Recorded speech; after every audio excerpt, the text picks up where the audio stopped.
소리가 왜 다 죽어가요? 아, 그래요? 예. 괜찮은데? 아, 괜찮아요? 네네네. 그럼 됐습니다. 그러면 이제 12시까지 정말 짧게 시장에 대한 고민을 해봅시다. 사실 제가 요즘 시장에 대해서 고민이 정말 많아요. 제가 이제 욕을 포함해서 병신짓을 해서 그렇기도 하고, 제가 사실 해성 DS를 팔면 안 됐어요. 지금 와서 생각해보면. 음, 해성 DS를 팔면 안 되는데 팔아버렸잖아요? 근데 사실 시간을 되돌릴 순 없고, 그래서 제가 요즘 공목 정보에 더 열심히란 말이죠. 그런데 요즘 장이 엄청 많이 빠지잖아요. 네. 장이 엄청 많이 빠지는데 종목이랑은 또 별개예요. 좋은 종목은 안 빠져. 오히려 오르고 있단 말이에요, 지금. 그러니까 사실 음, 저희가 많이 밀고 있는 EM택도 안 빠지고, EM택도 안 빠졌고, 한양 디지텍도 많이 빠진 것도 아니고, DYPNF는 오히려 오르고 있고, 해성 DS도 제가 그 실수를 만회하려면 어쨌든 주가가 그 수준이랑 비슷하거나 조금만 오른 상태여야 되잖아요. 근데 해성 DS가 이번 달에만 10%가 넘게 올랐거든요. 장이 이렇게 개작살 나는데도. 그러니까 보면 시장이 진짜 합리적인 것 같긴 해요. 그러니까 좋은 종목이 좀 많이 오르고 있어서 그런 측면에서 보면 좀 고민이 많아요. 요즘 아이디어는 있긴 한데 관련된 회사들이 너무 안 떨어져서 진짜 고민이다. 아무튼 고민입니다. 그래서 관련된 아이디어를 좀 얘기해 보려고 해요. 현재 흐름님이 지금 오셨으니까 현재 흐름님은 어떤 회사들 좀 위주로 보고 있나요? 어, 저는 그냥 뭐 항상 똑같은 거 보고 있는데, EM텍? 아예 그런 게 아니고 이제, 그, 자기가 개척해서 확장해 나가는데, 그러면 생각보다 긴 시간 투자를 해야 되잖아요, 회사가. 맞아요. 뭐 연구개발을 하던, 캐펙스에 투자를 하던. 근데 이제 그런 게 이제, 결실로 다가올 때, 다 거의 다 왔다라고 생각되는 회사가 비싸지 않으면 사는 걸 좋아하거든요, 저는 항상. 음, 그래서 저는 그냥 그 아이디어로 계속 주식을 찾아보고 있어요. 음, 약간 EM텍도 비슷한 거잖아요. 약간 보면, 그쵸? 그러니까 저희 셋이 보면 진짜 약간 좋아하는 게 투자 종목의 성격이 다 보이는 것 같아요. 그러니까 뭘 좋아하는지 기호가 다 드러나는 것 같아. 작슈님도 보면 이제 거의 막 친환경 에너지나 이제 그런 약간 전공 쪽 살려서 많이 하시고, 저도 보면 약간 그런 약간 트렌디한 산업보다 진짜 뭐랄까 약간 그런 애들만 하고, 현재 흐름님도 뭐 비슷하니까 아무튼 그런 것 같네요. 작슈님은 어떤가요? 어떠세요? 사실 저희 중에서 가장 열심히 공부하시는 분이잖아요. 근데, 그쵸. 저, 그래요? 제가? 예, 예, 당연하죠.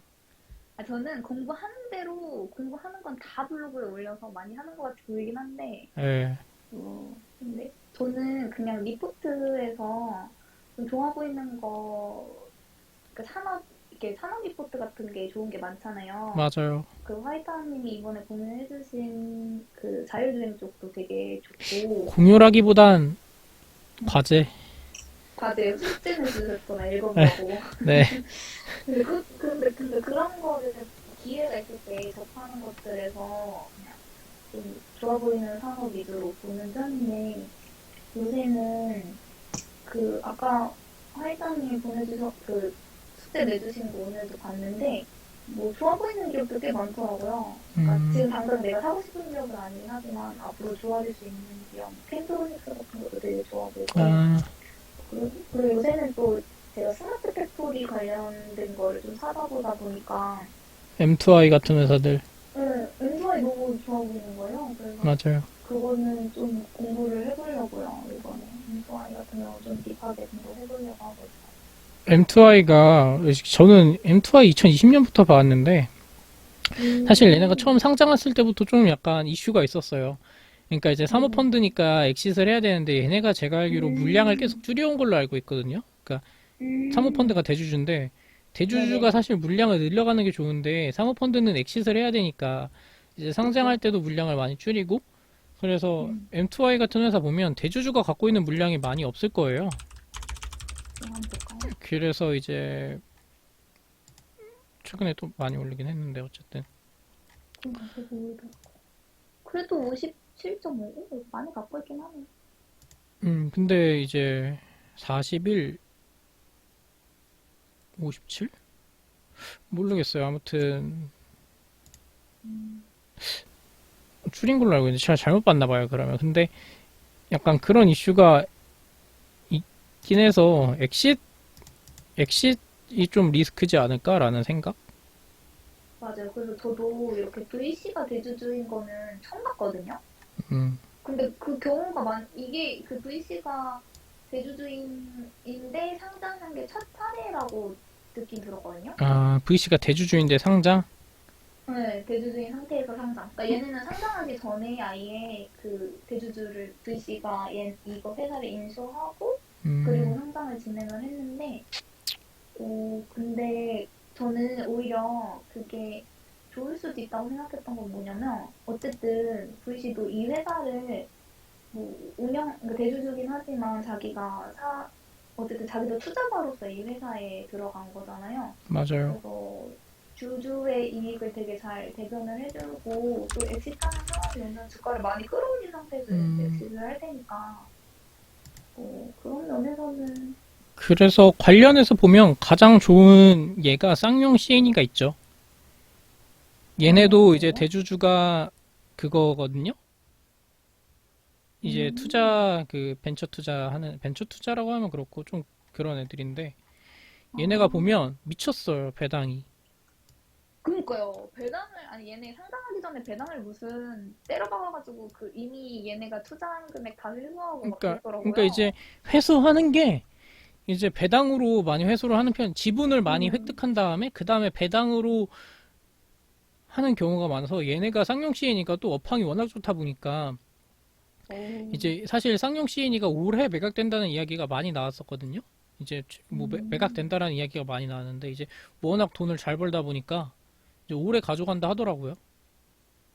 그래서 뭐 그런 측면에서 보면 사실 대주주 이슈는 없잖아요. 뭐 상속 이런 이슈는 그니까요. 없을 테니까 맞아요. 뭐 그런 점에서는 플러스 요인이긴 음. 하죠. 그래서 저도 M2I 같은 회사들 좀 많이 지켜보고 있는 편이에요. 영업이익률이 엄청 잘 나오는 회사죠. 엔터이 너무 좋은 것 같아요, 얘네. 진짜 영업이익률 미쳤어요. 맞아요. 어떻게 M2I 제가 알기로는 현재 흐름님도 좀 본 걸로 알고 있는데 어떻게 생각하세요? 너무 닉님 안 옛날에 보겠네. 전 너무 옛날에 왔던 거를 기억이 잘 안 나는데, 그땐 어떤 느낌이셨어요? 어, 그냥, 저, 그냥 뭔가 회사가 괜찮은데, 음, 이렇게 성장할지 말지 이런 거를 계산하기가 굉장히 어려웠던 것 같아요. 음, 그러니까 이제 약간 현재 흐름님 같은 경우 보면 뭐랄까 약간 트래킹 할 수 있는 걸 좋아하는 것 같아요. EM텍 같은 경우는 트래킹 할 수 있잖아요. 어느 지금은 정도까지는. 힘들지만, 지금은 힘들지만 너무 커져서. 그래도 어느 정도까지는 트래킹을 할 수 있었는데 M2I 같은 회사들은 사실 진짜 힘들죠. 아, 근데 이제 엔터아이를 제가 옛날에 했었네, 이거는. 7월 2020년 7월 아, 글쎄 6, 5, 6, 한번, 그냥 5월쯤인가? 한두 번, 두 번 정도 봤던 것 같은데, 음. 어, 잠시만요. 뭐였더라? 얘네 주 원재료가 모니터예요. 보면 네, 그 스마트 팩토리에 그냥 그 장비에 연결해놓는 맞아요. 모니터. 그래서 영업이익률이 높은 것 같기도 하고 스마트 팩토리는 사실 기술이잖아요. 네, 음, 이게 뭐 어디에서 전방이 끌어주는 그런 거를 딱 보고 있는 그런 느낌이긴 했어요. 음, 네, 그 스마트 팩토리는 앞으로 저는 커질 수밖에 없는 산업이라고 생각을 해서 그쵸, 그니까요. 아무래도. 방향성이, 방향성은 명확한데 그 중에서 경쟁력 있는 애를 골라와야 되니까 그래서 이제 힘든 것 같아요. 사실 스마트 팩토리 한다는 애들은 많잖아요. 근데 사실 지금 가격은, 제가 그때 봤던 가격이랑 거의 비슷한 것 같은데, 맞아요. 음, 1년이라는 시간이 지났잖아요, 어떻게 보면. 음, 맞아요. 이게 그런 장기 거를, 차트로 보면 많이 오르지도 않았어요. 그런 걸 음, 보면, 다시 한번 가치가 있다. 봐야겠다 이런 생각이, 네네, 그쵸. 왜냐하면 이게 그때 그때 비싸도 1년 이렇게 지났을 때 또 그때 기준에서는 조금 덜 비싼 그런 게 있잖아요. 맞아요, 맞아요. 얘네 이익은 계속 올라오고 있으니까 덜 비싸지는 거죠. 그쵸, 약간 그런 거 해서 이제 뭐 앞으로 좀 더 봐야 된다.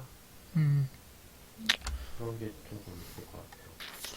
저도 동의합니다. 저도 그래서 M2i 좀 많이 보려고 하는 편이고, 다음 스터디 때도 M2i 누가 발표해 주신다고 하지 않으셨나요? 그래요? 누구 그래요? 네, 전 아니면 제가 누가, 하려고 했는데 그렇구나. 작슈님이 하시게요? 뭐 나쁘지 않죠? 누가 아니, 두 번, 아니, 누가 해주시면 아, 말씀. 아마 준희님이 해주신다는 걸로 알고 있는데, M2i? 어, 아마도 준희님? 네, 작슈님도 해주세요. 블로그에 올려주세요. 제가 보게. 네, 만약에 주님이 하시면은 제가 블로그에서 제가 따로 올리고, 네. 만약에 안 하시면 제가 스터디에서 먼저 발표를 할게요. 근데 M2i 같은 회사들이 캐펙스 집행을 많이 할 필요가 없는 회사죠. 궁금한 게. 얘네는 장비를 똑같은 거를 계속 납품하는데, 그러니까 그 똑같은 거를 여러 군데 납품하는 거라서 그렇게 CPS 투자 많이 할 필요가 없는 것 같고 비용을 되게 잘 처리를 하는 것 같아요. 확실히 VC가 대주주다 보니까 그런 재무적으로 관리를 많이 해주는 것 같아요. 부채 비율도 엄청났네요. 사실 여기서 나오는 부채 비율이 매입 채무하고 이런 거 다 합쳐서 나오는 부채 비율인데 얘네는 이 정도면 못할 그냥 때만 단기 넣어서 차입금하고 장기 차입금 없는 거잖아요. 얘는 아예 그냥 그 설립하고 뭐 계속 흑자였고 지금 못할 경영 몇 년째 계속 하고 있다고 알고 있어요. 어, 저도 M2i 좀 봐봐야겠네요. 근데 네, 약간 봐주세요. 그 리스크가 좀 있을 리스크가 리스크라 하긴 좀 애매한데 이거 단위를 잘못 봤나? 잠시만요. 뭐지? 이거 그 회사가 근데 벤처 투자나 보니까 이렇게 뭐 공격적으로 뭔가 좀 확장성이 보이거나 그러진 않네요. 뭔가 그럴 수도 있겠네. 숫자를 지키는 게 일단은 VC 입장에서 더 중요하니까. 맞아요. 저 현재름 그리고 또 궁금한 거였어요. 그 현재름님이 저보다 회사 많이 보셨잖아요. 근데 이거 이렇게 잡는 회사 있어요? 그거 뭐였더라?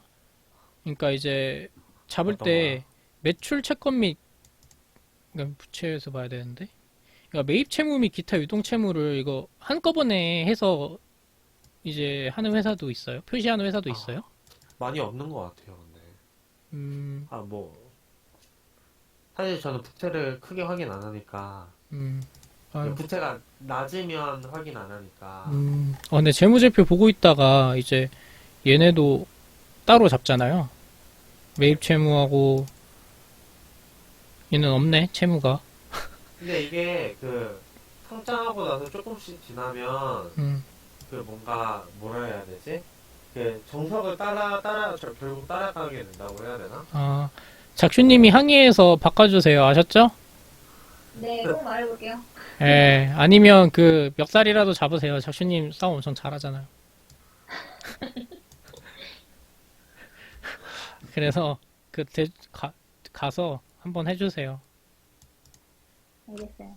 예. 근데 매력적이긴 하네요. 사실 요즘 금리가 올라가고 있는 사이클이라 이제 이런 부채 부분에서도 부담이 가는 회사들이 좀 많은 걸로 제가 알고 있는데, 그러겠네요, 진짜. 그러니까 기업 입장에서 보면 엄청 크게씩 대출을 받잖아요. 그러니까. 근데 이제 뭐 보통 일반적으로는 그러니까 이게 뭐야, 상패냐 아니냐를 따지는 회사 아니면 금리 올라도 오히려 금리 오르면 시클리컬이 더 힘들지 않아요? 부채 비율이 많으니까.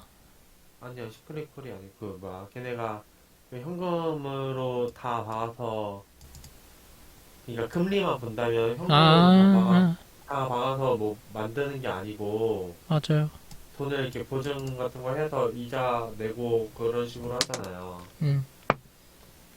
근데 이제 그런 거 생각하면 이게 돈 많이 써갖고 나중에 돈 다시 많이 받는 그런 종류의 회사, 뭐 조선이나 뭐 이런 애들은 그런 애들이 금리만 빠졌을 때는 이자 비율이 높아지긴 하죠. 맞아요. 그렇겠네요. M2I도 저도 개인적으로 공부해봐야겠네요. 막 그렇게 비싸진 않은 것 같아서 아직까지. 맞아요. 음. 이거 말해도 돼요? 오늘 저한테 말씀해 주셨던 종목? 현재 흐름님? 아, 네, 말해도 돼요. 그 엑시콘이잖아요. 네네네. 음. 그러니까 약간 반갑네요. 저도 예전에 얘네 좀 많이 공부했던 애들이라. 뭐 간단하게 말씀을 드리면 이제 후공정에 들어가는 장비를 만드는 회사인데 음. 이제 회사가 디램 SSD를 하고 그다음에 버닌 쪽이 좀 시장이 크거든요. 버닌 테스트 쪽이. 그래서 맞아요. 번인이 커요. 버닌에 이제 작년에 재작년쯤에 거의 진출을 했고 그다음에 이제 작년에 CIS를 만들기 시작해서 지금 퀄 테스트 하고 있는 걸로 알고 있어요. 맞아요. 근데 이제 제가 어떤 느낌이가 제가 그냥 이제 제가 뭐 그냥 저는 약간 이야기를 합치는 걸 좋아하니까 근데 그 네오쌤도 버닌 테스터 퀄 테스트 하고 있는 거 아세요? 아, 네, 들어는 본 것 같아요. 네, 그 삼성전자형으로 퀄 테스트 하고 있더라고요.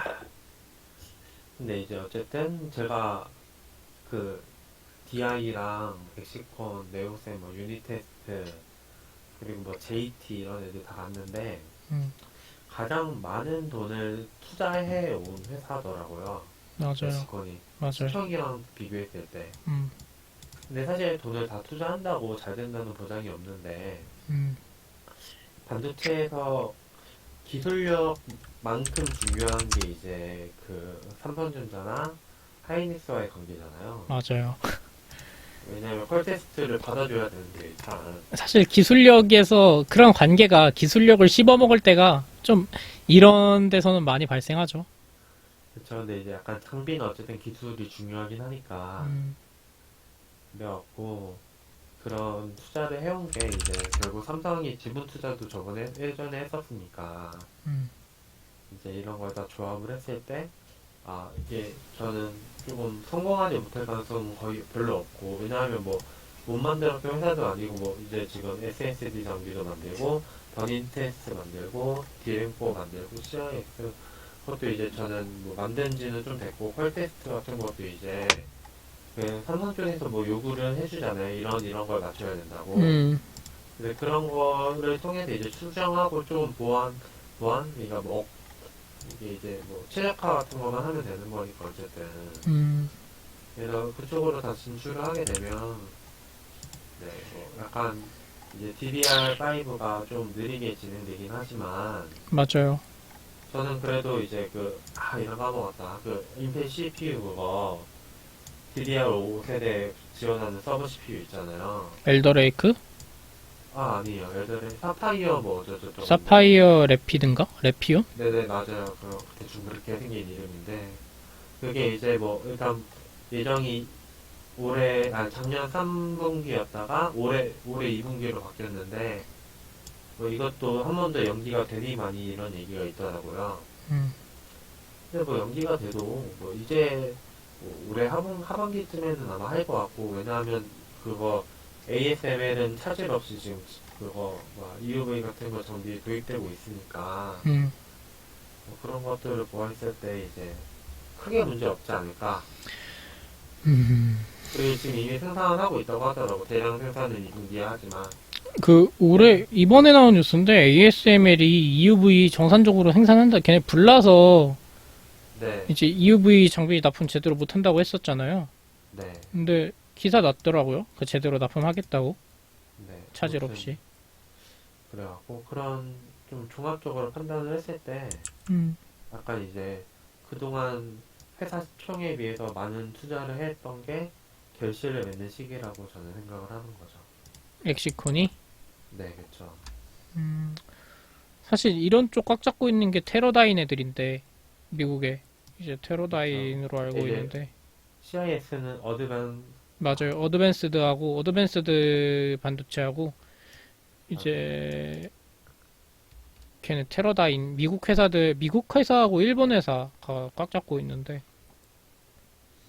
그런 쪽 많이 이제 국산화하면 삼성전자 입장에서도 좋죠. 벤더서 관리하기도 쉽고 가격 협상도 쉬우니까 자, 좋을 것 같아요.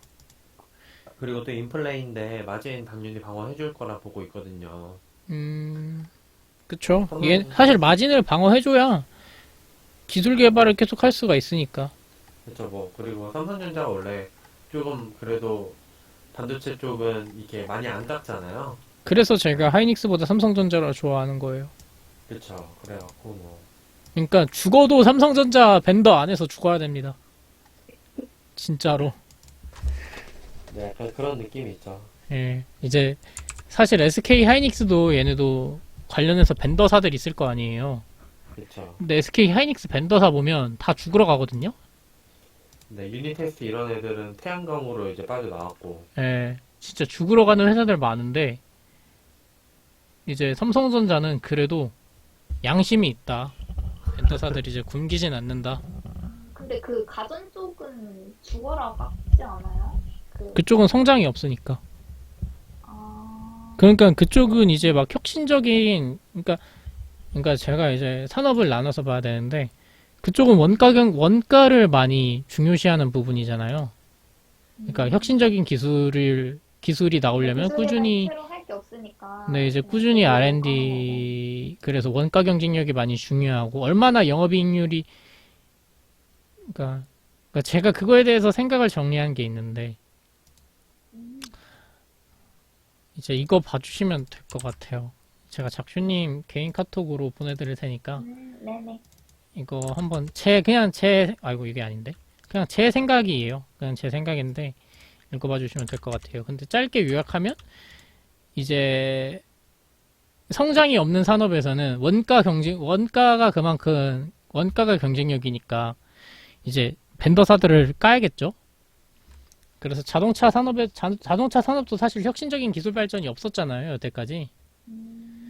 그쵸. 그래서 걔네들 보면 막 자동차 벤더사 애들 보면 영업이익률 10% 넘지 못하는 회사들 많잖아요. 왜냐면 원가를 그만큼 까야 되니까. 그래서 그래서 이거는 너무 높은 거죠, 뭐. 네, 사실 이거는 약간 번외 이야기인데 현대차에서 그거 약간 이건 불법이거든요. 원래 하면 안 되는 건데 제가 알고 있기로는 그 원가 그거를 다 경해준다고? 아니요 그 회사 원가 그거를 다 이제 내놓으라고 달라고 한대요. 아, 그 달라고요? 자료를. 네, 그 자동차 그래서 그걸로 헐. 관리한다고 전 들었어요. 이제 그만큼 근데 뭐 가전도 저는 자동차랑 다르지 않을 거라고 봐요. 아, 그러겠네요. 이제 기술 사업별로. 네, 기술 혁신이 그만큼 빠르게 일어나지 않으니까. 근데 반대로 반도체 같은 데서는 기술 혁신이 그만큼 필요하잖아요. 항상 최첨단을 달려야 되는 사업부고. 그러다 보니까 삼성전자도 생각이 있으면 마진을 보장해 줄 수밖에 없는 거죠. 왜냐하면 마진을 보장을 해줘야 얘네가 이제 기술 발전을 해나가는 거니까. 그래서 이제 할 수밖에 없다. 그런 것 같아요. 사실 현대차 보면 뭐 이제 현대모비스나 이제 뭐 현대위아나 그런 회사들에서 다 자기들이 하려고 하지 그런 벤더 회사들한테 주고 싶어 하지 않잖아요. 근데 이제 뭐 자동차는 좀 특별한 게 어차피 엔진이 제일 중요한데 음, 엔진이랑 뭐 몇 개? 그거는 다 자기네들이 하고 음, 그 밑에 벤더에 주는 건 사실 사출밖에 없으니까 맞아요. 그렇게 그러니까 이제 그냥 너무 쉽게 바꿀 수 있는 거죠. 너네 맞아. 안 해? 그럼 다른 애 하지 뭐. 가전도 뭐 비슷하겠죠. 근데 반도체는 그러지 못하죠. 그렇죠. 이게 이제 기술 혁신이 어느 정도에도 끝난 회사들은 항상 이제 음, 그 기술이 원가 상해 평준화되면서 원가 경쟁을 해야 되니까. 그렇죠. 그래서 이제 죽어도 성장하는 산업 내에서 이제 구조적 성장이 그래서 중요한 것 같아요. 계속해서 기술 혁신을 해야 되고 이제 그게 경쟁력이 되니까. 근데 반대로 자동차 회사 같은 경우는 막 이제 약간 그런 게 많이 없으니까 좀 근데 이제 또 전기차로 전환하는 과정에서 좀 더 빨리 전환한 애들이 나오긴 하겠죠, 아무래도. 맞아요. 그런 과정에서 이제 어차피 뭐 나중에 다 전기차나 수소차 될 건데 그런 거 보면 좀 많이 그래야죠. 그러니까 거기서도 또 기회가 있긴 하겠죠. 뭐 살아남는 이제 전기차화 되면서 플레이어들이 엄청 조금 남지 않을까요? 그 관련 벤더사 애들도? 아, 그쵸. 아무래도 간단해지니까. 맞아요. 그쵸. 그러면서 이제 또 수혜를 받는 애들도 있을 거고. 뭐 정비사들은 다 죽어야 된다고 막 이런 얘기도 있던데. 맞아요. 일단 뭐 정비할 게 없고 정비사들도 사실 뭐 전기차 정비를 할 줄 모른대요. 그쵸, 그쵸. 그게 가장 큰 문제지. 아, 근데 저 고민이 전기차 지금 사는 게 맞나? 그 차요? 네, 차 살까 말까 제가 지금 고민하고 있는데 이게 아, 아이오닉 그거 뭐 하긴 했는데 예약 걸어놓긴 했는데 예약아 보긴 했는데 좀 모르겠어요. 차를 사야 될지 말아야 될지. 제가 고정비 올리는 걸 싫어하거든요. 나가는 돈이 많으니까요. 네, 맞아요. 그러니까 제가 이제 저는 작주님처럼 이제 뭐 현재 흐름님은 저랑 다르시니까. 그러니까 저는 고정 수입이 없잖아요. 그러다 보니까 고정비를 엄청나게 낮춰서 이제 해야 되는데 고정비를 엄청나게 낮춰가지고 이제 그걸 해야 되는데 이제 근데 고정비가 아시다시피 한 번 올라가면 낮추기가 쉽지 않잖아요. 회사나 개인이나. 맞아요. 그래서 근데 차를 사버리면 그게 고정비가 뭐 한 번에 훅 뛰어버리니까 제가 저번 근데 달에 진짜, 39만 7천 원 썼더라고요. 와, 핸드폰 미포함해가지고 와, 핸드폰 요금도 뭐 저가 요금제 쓰고 그러니까 네, 알겠어요. 그러니까 제가 이제 돈을 터트릴 때는 지금이 아니다라고 저는 많이 보고 있는 편인데 그러니까 젊었을 때는 없어도 살 수 있잖아요. 없어도 할 수 있는데 약간 좀 많이 낮추려고요. 작주님 뭐 말하려고 했어요? 근데 저는 차가 좀 일찍부터 있었거든요. 근데 음, 주변 친구들한테는 차를 최대한 늦게 사라고 말을 많이 하긴 해요. 진짜 돈이 그냥 진짜 많이 나가요. 이게 작주님 안에서 차 못 하는 타시는데요? 돈, 포르쉐 카이엔? 그 정도? 아, 어, 부가티 근데 타는 거 아니야? 저는 그러니까, 그거예요. 카푸여서. 아,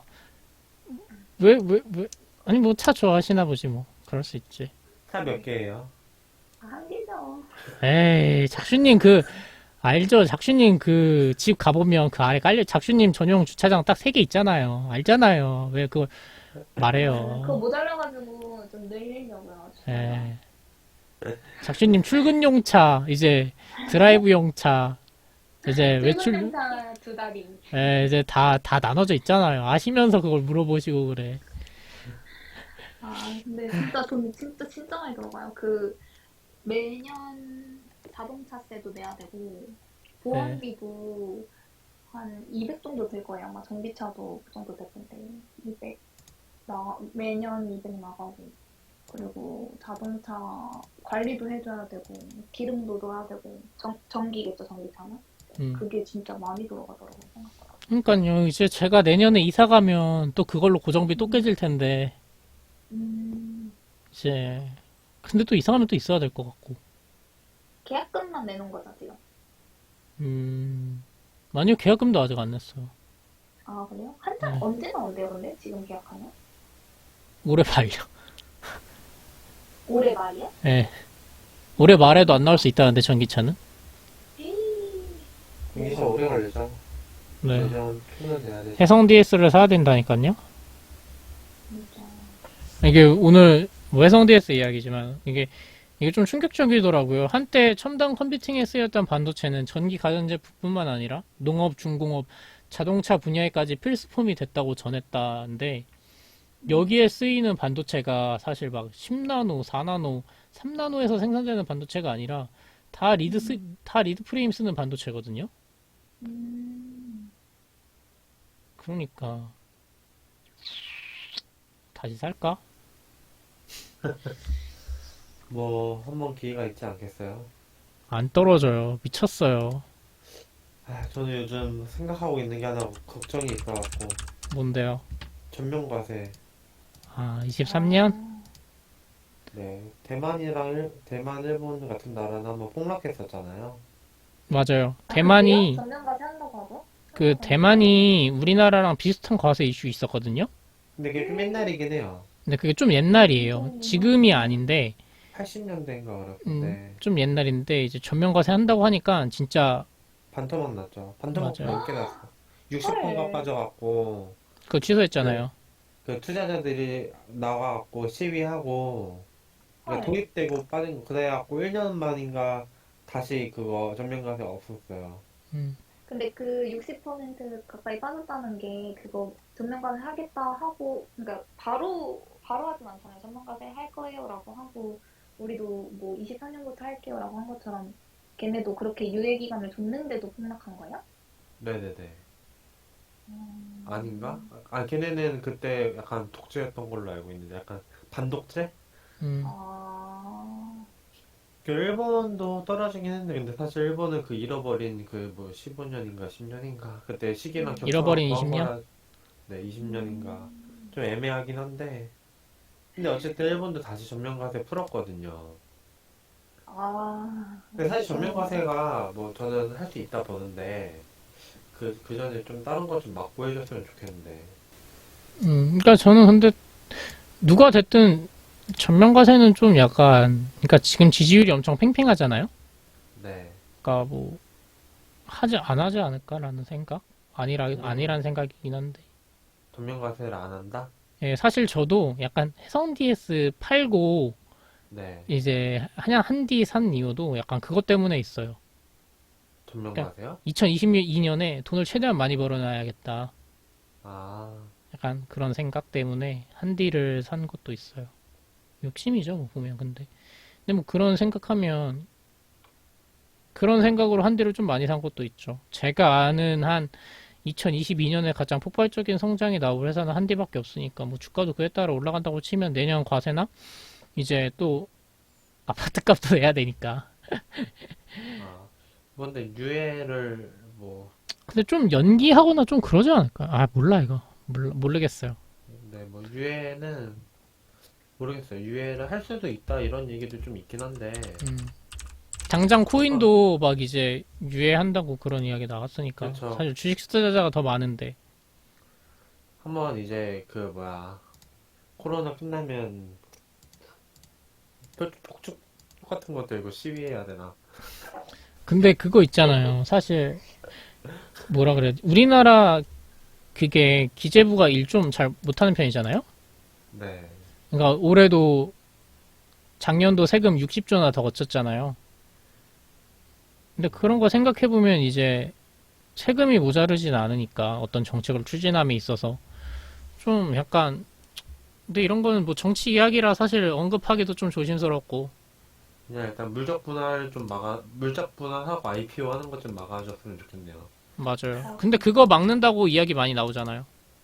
네, 그거는 그거는 양쪽 다 다들 얘기하는 것 같은데. 네, 양쪽 다 맞아요. 막는다고 했던 것 같아요. 예, 근데 정책을 사실 음, 그렇게 간단하게 막을 수가 있나? 사실 미국도 그걸 막은 건 아니잖아요. 맞아요. 안 할 뿐이지. 그게 아니 안 하는 게 아니고 했을 때 그 피해가 커요. 그 음, 회사가 그 음, 무슨 소송 같은 거 걸려서 음, 걔네들 수익주주한테 다 물어줘야 된대요. 음, 그러니까 그 뭐 A라는 회사를 갖고 있다가 그 안에서 B라는 회사를 그 떼내서 팔았을 때 B라는 음, 회사를 그 A라는 회사에 맞는 적정 가치에 못 살 수도 있잖아요. 음. 당연히 못 사겠죠, 그 일반적으로는. 그 글에 대한 피해를 보상해준다, 뭐 이런 식으로 얘기를 하는 것 같던데. 그 미국이 주주보호 엄청 잘 돼 있잖아요. 그러니까 예를 들어서 우리나라 같은 경우는 약간 대표적으로 이런 것도 있죠. 우리나라가 예를 들어서 대주주가 프리미엄 받고 팔잖아요. 그렇죠. 매도할 때. 근데 미국은 그 가격에 팔 수 있게 해주잖아요. 일반 주주들도. 맞아요. 근데 그런 하여튼, 거나 이제 좀 그런 거 해결해 나가면 좀 괜찮지 맞아요. 않을까? 그러면, 근데, 그, 뭐, 홀딩세를 좀 사야 되나? 음, 아니, 근데 뭐 그렇게 바뀌면 좀 좋지 않을까? 근데 그런 이야기 좀 많이 하더라고요, 요즘에. 맞아요. 그러니까 그런 거 이야기 나온다는 거 자체만으로도 사실 이제 주식을 하는 사람들이 뭐랄까 좀 많이 사실 의미 있게, 지금까지 많이 선진화되었죠. 옛날에 비하면. 그러니까, 옛날에 공시도 제대로 안 되는 회사도 엄청 많았는데. 그러니까 저는 그게 포인트인 것 같아요. 어쨌든 우리나라 사람들이 좀 세계 최고랑 많이 비교하잖아요. 네. 그러니까 미국 시장을 많이 보는데 우리나라 사람들이 주식을 할 때 그러면 그에 맞춰서 또 선진화 될 거니까 또 반대로 생각해 보면 선진화가 됨에 따라서 뭐 이제 뭐 상향될 요인이 더 많다는 거잖아요. 하향될 요인보다는 앞으로 보면 그렇죠. 긍정적으로 보면. 그래서 저는 우리나라가 나쁘지 않을 거라고 생각해요. 저는 크게 보면 우리나라가 진짜 탑5까지는 또 들어갈 수 있는 나라라고 생각을 하거든요. 제가 좀 국뽕에 많이 취한 사람이라 그런 거기도 한데, 좀 우리나라 미래를 엄청 긍정적으로 보는 사람이어서, 앞으로도 더 괜찮지 않을까, 우리나라 시장은? 그렇게 생각합니다. 아무튼 그렇네요. 나 뛰러 가야 되는데, 벌써 12시 11분이에요. 어떻게 할 거예요? 빨리 운동하러 가시는 걸로 합시다. 네, 오늘은 그러면 여기까지 하고, 다음에는 이제 우리 현재 흐름님이랑 뭐 다른 이야기로 찾아오도록 하겠습니다. 뭐 오늘 방송 재밌게 보셨으면 유튜브 구독해 주시고, 너무 홍보한다. 안 구독해 주셔도 돼요. 어차피 광고 나와요? 제 유튜브 볼 때? 안 나왔을 것 같은데. 안, 저는 그거 쓰고 있어가지고 모르겠네요. 저도 프리미엄 써가지고. 다들 역시. 뭐 역시에요. 이거 얼마 한다고. 유튜브를 많이 봐가지고. 근데 이거 제가 어떻게 하는지 아세요? 저 인도로 했어요, 인도. 인도라면 진짜 싸다고 하더라고요. 이제 터키로 해야 되는 거 아니에요? 터키. 맞아요, 이제. 제가 윈도우도 남미 에디션이고, 이제, 그렇기 때문에, 제가 진정한 국제인이다라고 할 수 있을 것 같아요. 진짜. 뭐야, 한양 지텍 이야기가 EM텍 이야기 이겼네. 오. 분발하세요, 현재 흐름님. 한국에 그 팬들이 많으신가 보다. 네. 사실 한디텍 제대로 커버해주시는 분들이 많이 없어서 그런 것 같기도 하고. 한디텍 보면 우주 항공 이야기밖에 안 나오거든요, 유튜브 치면. 하지도 않는데. 어쨌든, 오늘은 여기까지입니다. 그거 저한테 받았다고 자랑해주세요. 블로그에. 독후감도 올리세요. 알겠어요. 네. 현재 흐름님도 고생하셨어요. 일정 잡고, 나가지 마세요. 나가지 말고, 저희 셋이서 할 거 있으니까, 나가지 말고, 방송은 오늘 여기까지였습니다. 시청해주셔서 감사합니다. 다음에 봐요. 감사합니다. 수고하셨습니다.